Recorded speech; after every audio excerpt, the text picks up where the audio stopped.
वासु और नित्या ये दोनों एक एजेंसी स्टार्ट करते हैं जिसके जरिए वो बेगुनाह होने पर भी जो लोग जेल में कैद है उन लोगों को आजाद करने का काम करते हैं। अब इसी एजेंसी से वो बेगुनाह लोगों की मदद कर रहे थे। लेकिन ऐसे ही एक दिन अचानक एक लड़की उनके पास आती है और उस लड़की के पिताजी को किसी ने मर्डर केस में फंसाकर उन्हें जेल के अंदर डाल दिया था। अब वासु और नित्या जब इस केस की इन्वेस्टिगेशन करते हैं तो 8 साल पुराने राज और बहुत सारी शॉकिंग चीजें उनके सामने आती है। लेकिन असली गुनहगार तो बहुत ज्यादा शातिर होता है। ये लोग उसके अंडर काम करने वाले लोगों को तो पकड़ लेते हैं लेकिन उस असली कातिल को पकड़ नहीं पा रहे थे। तो दोस्तों, उस लड़की के पिताजी को किस मर्डर केस में फंसाया गया था और वासुर नित्या कैसे इस मर्डर मिस्ट्री को सॉल्व करेंगे, यही देखेंगे हम आज की कहानी में, जिसका नाम है फाइंडर।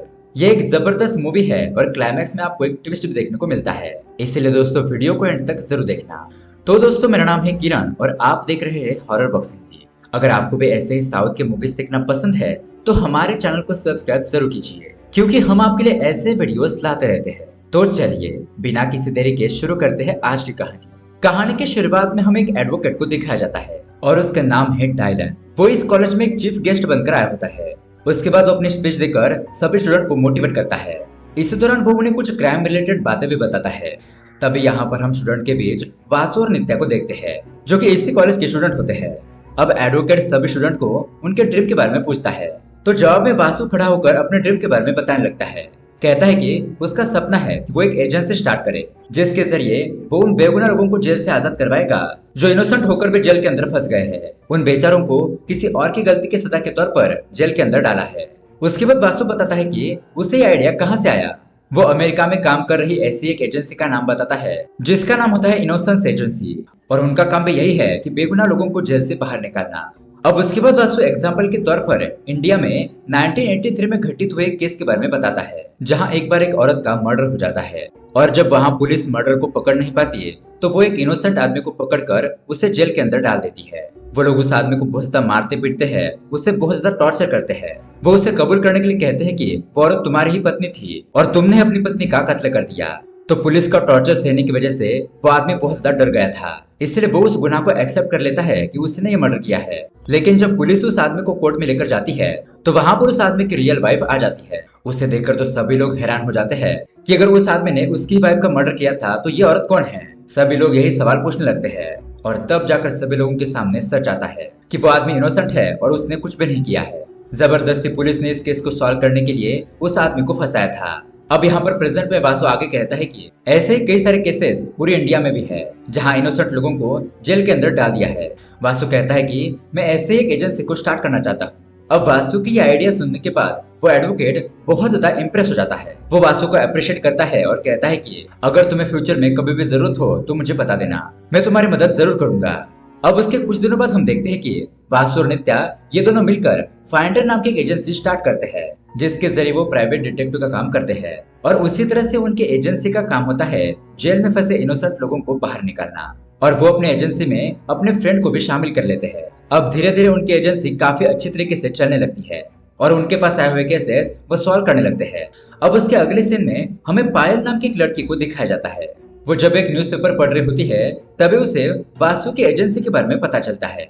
उसके बाद पायल सीधा वासु को कॉल करती है और बताती है कि उसके डैड जेल में है और उनका नाम पीटर है। वो अपने पिताजी को जेल से बाहर निकलवाना चाहती है क्योंकि पायल जानती थी कि उसकी पिताजी इनोसेंट है। अब ये बात सुनने के बाद वासु पायल को अपने एजेंसी में आने के लिए कहता है। अब यहाँ पर हमको पता चलता है कि पायल की फैमिली में उनके डैड जिनका नाम होता है पीटर, उसकी माँ और उसके मामा जिसका नाम होता है रॉयन, ये सभी लोग मिलकर रहा करते थे। लेकिन 2014 में एक केस की वजह से पीटर को जेल हो गई। अब उसके अगले सीन में हम देखते हैं पायल वासु के एजेंसी में पहुंच जाती है जहां पर वो वासु से मिलती है और वासु के पूछने पर बताती है कि उसके डैड जेल में कैसे गए, उनके साथ क्या क्या हुआ था। दरअसल दोस्तों, एक बार पीटर ने एक फ्रॉड एजेंसी में अपने पैसे डाल दिए क्योंकि उसे कहा गया था कि उनके पैसे कुछ ही दिनों में डबल हो जाएंगे और पीटर के कहने पर ही गांव के लोगों ने भी उस स्कीम के अंदर पैसे डाल दिए थे इस उम्मीद से कि कुछ दिनों बाद उनके पैसे भी डबल हो जाएंगे।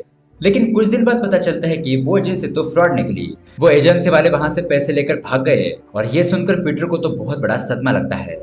जिसके बाद गांव के सभी लोग पीटर के घर पर जाकर चिल्लाने लगते हैं और कहते हैं कि अब तुम्हें ही हम सब लोगों के पैसे देने होंगे, क्योंकि पीटर के कहने पर ही गांव वालों ने उस एजेंसी में अपने पैसे डाले थे। अब टेंशन में आकर पीटर भी गांव वालों से कहता है कि मैं आप सभी लोगों के पैसे लौटा दूंगा, बस मुझे कुछ दिनों का टाइम दीजिए। अब पीटर को गांव वालों के 7 लाख रुपए लौटाने थे, जिसके बाद सभी गांव वाले पीटर की बात मानते हैं और वहां से चले जाते हैं, उसे कुछ दिनों का टाइम दे देते हैं। अब आगे हम देखते हैं कि पीटर अपनी फैमिली के साथ बैठा होता है और उस वक्त तक पीटर ने अपने गांव वालों को 2 लाख रुपए दे दिए थे, जिसमें से 1 लाख रुपए पीटर के थे और 1 लाख रुपए रॉयन के, यानी कि अब उसे 5 लाख रुपए और देने की जरूरत थी।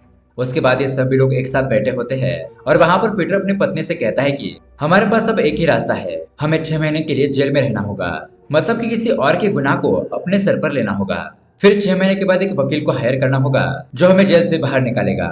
यानी कि दोस्तों पीटर ने ये सोचा था कि अगर वो और रेयान जेल चले जाए तो उनका पैसे देने का टाइम और भी ज्यादा बढ़ जाएगा। और यहाँ पर उनका एक और फायदा ये होने वाला होता है कि अगर वो किसी और का आरोप अपने सर पर ले लेते हैं और उसकी जगह पर जेल जाते हैं तो उनको 5-5 लाख रुपए मिलने वाले थे। इसलिए पीटर अपनी पत्नी से कहता है कि अगर हमने ये कर लिया तो वो 5 लाख रुपए गांव वालों को दे सकते हैं, जिससे कि वो गांव वालों का कर्जा चुका देंगे।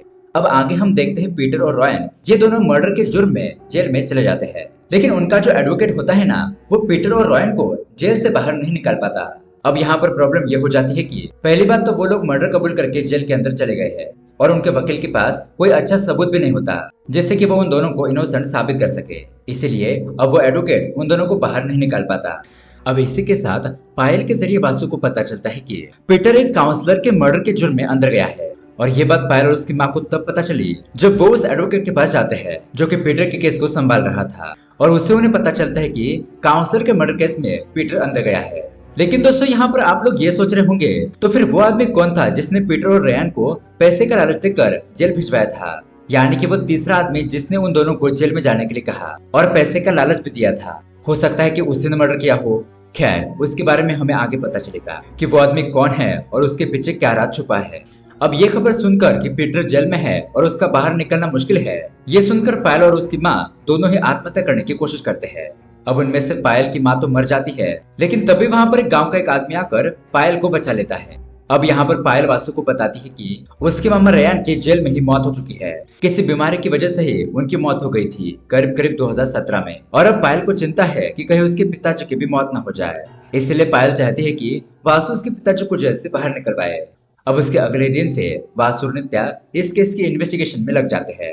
वो दोनों इस केस के रिलेटेड कुछ डिटेल्स निकलवाते हैं। फिर वो दोनों पायल के गांव जाते हैं और वहां पर गांव वालों से कुछ पूछताछ करते हैं, लेकिन वहां पर उन्हें कुछ खास जानकारी नहीं मिलती क्योंकि गांव वालों को इस केस के बारे में कुछ ज्यादा जानकारी नहीं थी। उसके बाद वासु और नित्या उस काउंसलर के यहाँ पर जाते हैं जहाँ पर उन्हें एक कार मैकेनिक के बारे में पता चलता है। वो उन्हें बताता है कि जब काउंसलर का किडनैप हो रहा था तो मैंने सब कुछ होते हुए देखा था। मैंने देखा कि 2 लोग मिलकर काउंसलर को किडनैप करके ले जा रहे थे और वो उसे ऑटो में बिठा कर ले गए थे। उन दोनों में से एक आदमी रेयान था और दूसरे आदमी का चेहरा वो देख नहीं पाया। अब दोस्तों उस दूसरे आदमी के बारे में उस मैकेनिक को कुछ भी पता नहीं होता, लेकिन वो श्योर था कि उसने किडनैपिंग करते वक्त रेयान को जरूर देखा था। तो यहाँ पर दोस्तों हमें पता चलता है कि रेयान का उस काउंसलर के किडनैपिंग के पीछे जरूर कोई हाथ था, लेकिन शायद पीटर इनोसेंट था। अब उसके बाद नित्या और वासु वहां के पुलिस स्टेशन जाकर पूछताछ करते हैं, जहां के पुलिस ऑफिसर से उन्हें पता चलता है कि एक दिन काउंसलर की वाइफ और उसके घर के पास का मैकेनिक पुलिस के पास काउंसलर के किडनैपिंग की कंप्लेंट लिखवाने के लिए आए थे। फिर काफी ढूंढने के बाद भी पुलिस को काउंसलर कहीं नहीं मिला। उसके बाद पुलिस ऑफिसर बताता है कि फिर 2 दिनों के बाद हमारे पास पीटर और रेयान आए थे और उन्होंने जुर्म कबूल कर लिया कि उन्होंने ही काउंसलर को किडनैप करके उसे मार दिया है। उन्होंने ये भी कहा था कि उन्होंने काउंसलर की बॉडी को समंदर के अंदर फेंक दिया है, जिस वजह से काउंसलर की डेड बॉडी का कुछ पता नहीं चला। अब आगे वासु और नित्या काउंसलर की पत्नी के पास जाते हैं जो कि काफी अमीर होती है और लग्जरियस लाइफ जी रही होती है। जब काउंसलर की वाइफ को पता चलता है कि वासु और नित्या उसके पति के केस के रिलेटेड उससे कुछ पूछताछ करने के लिए आए हैं, तो वो उन दोनों को कोई भी जॉब देने से मना कर देती है और उन्हें वहां से जाने के लिए कहती है। इस वजह से अब उन दोनों को काउंसलर की वाइफ के ऊपर शक हो जाता है, लेकिन वो कुछ भी नहीं कर सकते थे और उन्हें वहां से जाना पड़ता है। अब उसके बाद वासु और नित्या पीटर के वकील के पास जाते हैं, वही वकील जो पीटर और रेयान का 2014 में केस लड़ रहा था। यहाँ पर ये एडवोकेट उन्हें बताता है कि एक रात जब वो अपने दोस्तों के साथ बैठा हुआ था तो उसी रात पीटर और रेयान उसके पास आए थे और तब उन्होंने मुझे एक मर्डर केस के बारे में बताया और कहा कि कैसे भी करके उन्हें कोर्ट से बचा ले, जिससे कोर्ट से उन्हें ज्यादा सालों की सजा ना मिले। अब वो एडवोकेट पीटर और रैन का केस लड़ता है, लेकिन यहाँ पर ये मर्डर केस था और एडवोकेट के पास ज्यादा सबूत ना होने की वजह से उसे रैन और पीटर को बचाने में मुश्किल हो जाती है, क्योंकि पीटर ने और रैन ने पुलिस ऑफिसर को पहले ही बोल दिया था कि उन्होंने काउंसलर का मर्डर किया है और इसलिए दोस्तों उन्हें जेल भी हो जाती है। हालांकि उस एडवोकेट का काम था कि उन्हें बस 6 महीनों की ही सजा दिलवाए, लेकिन वो इसमें कामयाब नहीं होता और दोस्तों उस मर्डर के लिए उन्हें उम्र कैद की सजा सुनाई जाती है। अब यहाँ से भी दोस्तों वासु और नित्या को इस मर्डर केस के बारे में कुछ पता नहीं चलता, इसलिए वो वहां से चले जाते हैं। आगे हम देखते हैं कि वासु और नित्या पीटर के पास आते हैं, जो कि फिलहाल जेल में था। वहां पर उन्हें पीटर से पता चलता है कि ये फ्रॉड होने के बाद जब वो पूरे दिन परेशान रहता था तब वो यही सोचता था कि वो गांव लोग के पैसे कैसे लौटाएगा। तभी एक दिन रैन पीटर के पास आया और उसे बताने लगा कि इस मुसीबत से निकलने का उसके पास एक रास्ता है, जिसके बाद रैन पीटर को गुरु नाम के एक बंदे के पास लेकर गया, जहाँ पर गुरु पीटर और रैन को बताता है कि देखो, तुम्हें पुलिस से बस यही कहना है कि हमने काउंसलर का मर्डर किया है, मतलब कि तुम दोनों को खुद को ही फंसाना है और इस काम के तुम्हें 5-5 लाख रुपए मिलेंगे। साथ ही तुम्हें ज्यादा सजा नहीं मिलेगी क्योंकि काउंसलर की डेड बॉडी कहीं मिल नहीं रही है, इसीलिए शायद जज इस केस को जल्द ही क्लोज कर देंगे। अब पीटर बहुत ही भोला होता है और वो गुरु की बातों में आ जाता है। तब हमें यहाँ पर पता चलता है कि रेयान के लिए तो ये आम बात थी, वो कई बार ऐसे पैसे लेकर क्राइम केस के बदले में जेल के अंदर जाकर आया था और इसी तरह से वो पैसे कमाता था। जिसके बाद गुरु पीटर और रेयान को ये भी बताता है कि तुम्हें पुलिस को बताना है कि कैसे तुमने काउंसलर का किडनैप किया और उसकी बॉडी को समंदर में फेंक दिया, जिससे कि हमें पता चलता है कि गुरु उस काउंसलर के मर्डर में शामिल था। लेकिन ये नहीं पता था कि गुरु ने उस काउंसलर का मर्डर किया है। लेकिन ये बात तो फिक्स थी कि गुरु उस मर्डर को जानता था जिसने काउंसलर को मारा है और उसे के बिहाफ पर गुरु एक बकरे को ढूंढ रहा था जो कि मर्डर का इल्जाम अपने सर पर ले ले। और ये दोनों वो बकरे होते हैं पीटर और रेयान। और अपने आदमी गुरु से कहा कि तुम बस 2 बकरों को ढूंढो जो इस मर्डर का इल्जाम खुद पर ले ले। जो आदमी जिसने गुरु को ऐसा करने के लिए कहा था वही गुरु का बॉस था और उसने काउंसलर को मारा था और गुरु उसके अंडर काम करता था। खैर, अब यह सब कुछ पता चलने के बाद वासु और नित्या फिर से काउंसलर की पत्नी के पास जाते हैं, जहाँ पर इस बार भी उसकी पत्नी कुछ बताने के लिए तैयार नहीं थी। लेकिन वासु उसको धमकी देते हुए कहता है कि अगर तुम हमारे सवालों के जवाब नहीं दोगी तो हम तुम पर केस कर देंगे। तो तब जाकर उसकी बीवी सवालों के जवाब देने के लिए नीचे आती है। यहाँ पर वासु उसको पहला सवाल पूछता है कि हम कैसे मान ले कि तुमने अपने पति का मर्डर नहीं किया है, तुम तो उसके मरने के बाद इतने शान शौकत की जिंदगी बिता रही हो। जिस पर वो बताती है कि ये सारे पैसे मेरे पति के ही थे और एक तरह से ये सारे पैसे मेरे हुए और भला मैं ही अपने पति को क्यों मारूंगी, जो कि दोस्तों सही भी बात होती है। तो उसके बाद काउंसलर अगला क्वेश्चन पूछता है कि आप ये बताइए कि काउंसलर ज्यादा समय कहाँ बिताता था, मतलब कि कहाँ पर जाया करता था। उसकी वाइफ बताती है कि वो ज्यादा समय एक रुद्र योगी नाम के मठ में जाया करते थे। उस मठ में साधु वगैरह आदि लोग रहते थे और ये जानने के बाद वासु और नित्या उस जगह के बारे में पता करते हैं और यहाँ पर उन्हें पता चलता है कि उस मठ के कुछ काले राज भी है। उन्हें पता चलता है कि उस मठ में 2014 में एक रेड हुई थी जिसमें ढेर सारा ब्लैक मनी मिला था, यानी कि वो मठ ब्लैक मनी को व्हाइट मनी करने का काम किया करता था। तभी उनको पता चलता है कि वो ब्लैक मनी भीमा नाम के बहुत बड़े लैंड माफिया का पैसा था और उन्हें यह भी पता चलता है कि वो गुरु भीमा के लिए काम करता है और दोस्तों भीमा ही गुरु का बॉस है। इसका मतलब ये हुआ कि भीमा ने ही काउंसलर को मारा होगा या फिर किसी के थ्रू मरवाया होगा। लेकिन भीमा काउंसलर को क्यों मरवाएगा, जबकि उस वक्त काउंसलर और भीमा ये अच्छे खासे दोस्त थे। तो इसका जवाब हमें जल्दी पता चलेगा। अब यहाँ पर वासु और नित्या को पता चलता है कि भीमा ने 10 साल पहले उसी मर्डर के समय अपने घर के साइड वाला प्लॉट 3 गुना दाम में खरीद लिया था। लेकिन सोचने वाली बात तो ये थी कि कोई 3 गुना ज्यादा पैसे देकर एक प्लॉट क्यों खरीदेगा, यानी कि उस प्लॉट में कुछ न कुछ गड़बड़ी जरूर है। अब यही सोचकर वासु उस प्लॉट वाली बात पुलिस ऑफिसर को बताता है, जिसके बाद वो पुलिस ऑफिसर उस प्लॉट में खुदाई करवाते हैं। तो शॉकिंगली उन्हें वहां पर एक इंसान का कंकाल यानी कि स्केलेटन मिलता है। और अब आप सोच रहे होंगे कि शायद ये स्केलेटन काउंसलर का होगा जिसे भीमा ने मारा होगा। लेकिन उस स्केलेटन पर रिसर्च करने पर यह पता चलता है कि ये स्केलेटन तो उस काउंसलर का नहीं है, बल्कि दोस्तों ये कंकाल भीमा के पिताजी का है। तो दोस्तों हो गए ना कंफ्यूज कि वो क्या कहता है। तो चलिए दोस्तों इस बारे में भीमा से ही जानते हैं कि वो क्या कहता है। अब पुलिस ऑफिसर भीमा को अरेस्ट करके कोर्ट में ले जाते हैं, जहां पर वासु अपने एडवोकेट फ्रेंड दैलन को यहाँ पर इस केस को लड़ने के लिए बुलाता है ताकि दैलन पीटर की तरफ से इस केस को लड़ सके, क्योंकि वासु का मानना था कि पीटर नहीं बल्कि भीमा इस मर्डर का गुनहगार है और बेगुनाह पीटर को इस मर्डर में फंसाया गया है। अब दोस्तों यहाँ पर कोर्ट में भीमा से बहुत सारे सवाल पूछे जाते हैं और आखिर में भीमा को सच बताना ही पड़ता है। और दोस्तों यहाँ पर बहुत बड़ा ट्विस्ट रिवील होता है।